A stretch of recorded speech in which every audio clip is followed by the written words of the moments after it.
ఇగో ఆరోగ్య శాఖ మంత్రి ఒక ముచ్చట చెప్తుండు.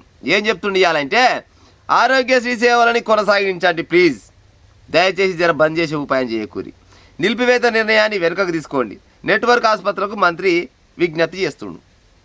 నేనేమంటున్నా అంటే, దామోదర్ సారు ప్రతి జిల్లాకు ఒక సూపర్ మల్టీ స్పెషాలిటీ హాస్పిటల్ తీసుకొచ్చే ఉపాయం చేయరి. ఉన్న ఏరియా ఆసుపత్రులు ఏవైతే ఉన్నాయో అక్కడ జరంత నీట్నెస్ ఉంచి రక్త పరీక్షలు, మూత్ర పరీక్షలు, సూదులు, గోళీలు అన్ని రకాలుగా డాక్టర్లు ఎల్లవేళ ఉంటే 24 గంటలు అక్కడ ఉంటే ప్రైవేట్ దవాఖానలా ఉత్సవం వస్తుంది కూడా అందులో కూడా అడుగు పెట్టాడు.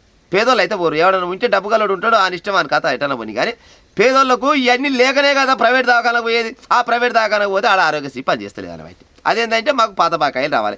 మీరేమంటారంటే మొన్ననే 100 కోట్లు కాదు, వాళ్ళకి ఎన్ని కోట్లు ఇవ్వాలో పాడైపోను.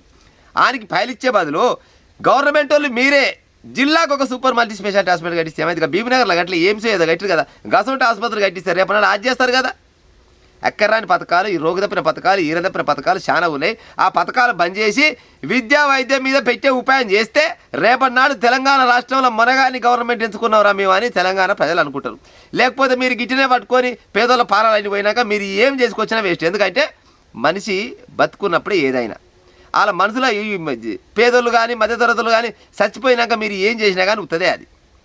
మీరు దయచేసి తెలంగాణ గవర్నమెంట్లు అంతా ఏది రాజకీయ నాయకులంతా కూర్చొని ఒక నిర్ణయానికి వచ్చే ఉపాయం చేయరు. సన్నాసి పథకాలను తీసేసి ప్రతి జిల్లాకు ఒక సూపర్ మల్టీ స్పెషాలిటీ హాస్పిటల్ కట్టించే ఉపాయం చేసి ఉన్న ఆసుపత్రులల్లో అన్ని రకాల సౌలతులు ఇస్తే ఈ తెలంగాణ రాష్ట్రానికి మీరే దేవుళ్ళు అవుతారు, లేకపోతే దయ్యాలు అవుతారు.